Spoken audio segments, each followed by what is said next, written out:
are following the breaking news of the 5 soldiers shot today at Fort Stewart in southeastern Georgia, an Army base about 40 miles outside Savannah, a community of more than 10,000 people. All 5 victims right now are in the hospital, but Fort Stewart officials shared this afternoon that all 5 are in stable condition and all 5 are expected to recover, thankfully. Officials identified the suspected shooter as 28-year-old U.S. Army Sergeant Cornelius Radford, whom they say opened fire at his place of work with a personal weapon. Soldiers in the area that witnessed the shooting immediately and without hesitation tackled the soldier, subdued him, that allowed law enforcement to then take him into custody. That was Brigadier General John Lubis at Fort Stewart. Here's what else we know about how exactly the events unfolded this morning. Just before 11 a.m., we're told law enforcement was dispatched to the possible shooting at Fort Stewart. 8 minutes later, at 11:04, the base was locked down. At 11:09, emergency personnel were sent in to treat at least 5 soldiers shot. They were treated on the base before being sent to the hospitals. By 11:35 a.m., the shooter had been apprehended. 35 minutes later, the lockdown on the main containment area was lifted. I want to bring in CNN's Isabel Rosales. And Isabel, where is the suspect right now, and what do we know about him? Jake, good evening. He is in pre-trial confinement awaiting a charging decision. This is according to the general there of the base. He's awaiting that charging decision by the Office of the Special Trial Counsel. He has also been interviewed, by the Army Criminal Investigation Division, although it's not clear if he's actually talking to military investigators, if he's being cooperative. Now, we know that he is an active duty soldier assigned to Fort Stewart's 2nd Brigade Combat Team. He is from Jacksonville, Florida, and we know from the Army that he joined back in January of 2018 as an automated logistical specialist. And back in May, he was arrested during a traffic stop that happened off base, and that was for driving under the influence. Now, we heard from the Brigadier General there that the suspected shooter's chain of command was not aware of this DUI, of this arrest, until the shooting happened, and they started to look up his information in the law enforcement database. The general also mentioned that Radford has no combat history, nor did he have any behavioral background that they were aware of. Now, as you mentioned, Jake, this is a workplace shooting. He knew these people. These were his colleagues. Critical here, the general mentioned that this was a personal gun that he brought in. So this was not a military weapon that was used in this shooting. This was his own personal gun. They're investigating how he got that onto base. And Isabel, the general said that luckily all the soldiers that have been shot are expected to recover. How are they doing? What more do we know about their condition, if anything? Yeah, it's such great news that we heard in the midst of all of this, that the 5 soldiers who were shot, they are in stable condition. They're expected to recover. So this was a total of 5 soldiers. 3 out of the 5 required surgery. 2 of them have been moved over to a Trauma 1 center in Savannah. But again, all of them are expected to survive. They'll be okay.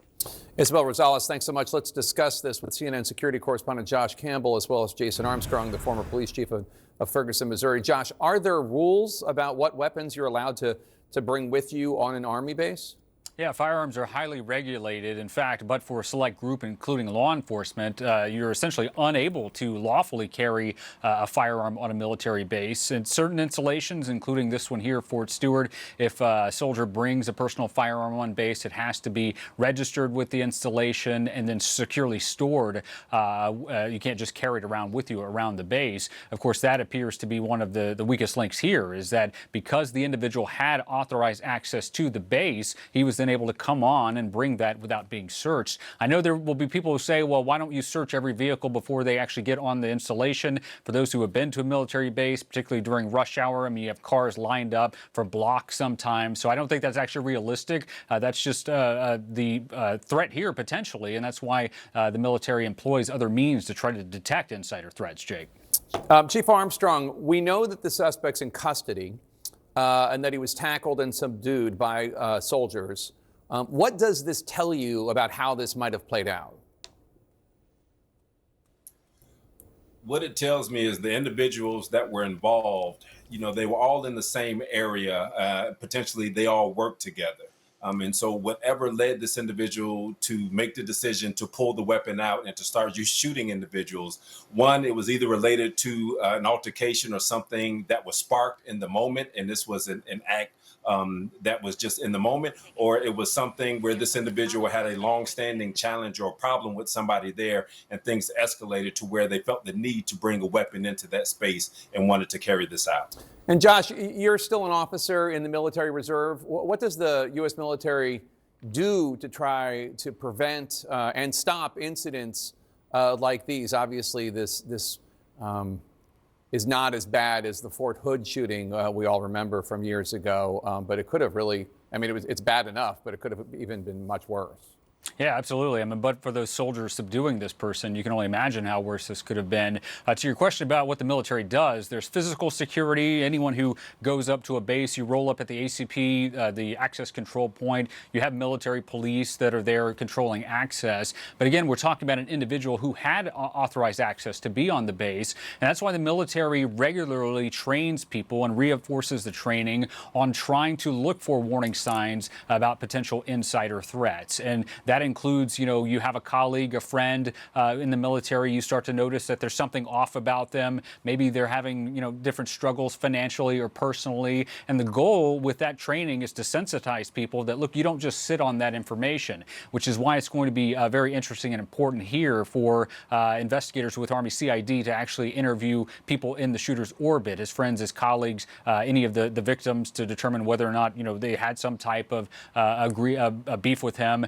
And so, again, that's what they try to sensitize the soldiers to, that, look, it's incumbent on everyone. If you see someone who is struggling, to speak up, the goal being to try to prevent something like this. Chief Armstrong, what kind of information do you think law enforcement is working to get out of the suspect right now? The number one question that they're trying to answer is, why did this happen and how did it happen? Whenever you have an incident like this, there are going to be a lot of questions that people on the base and people in our community are going to want answers to.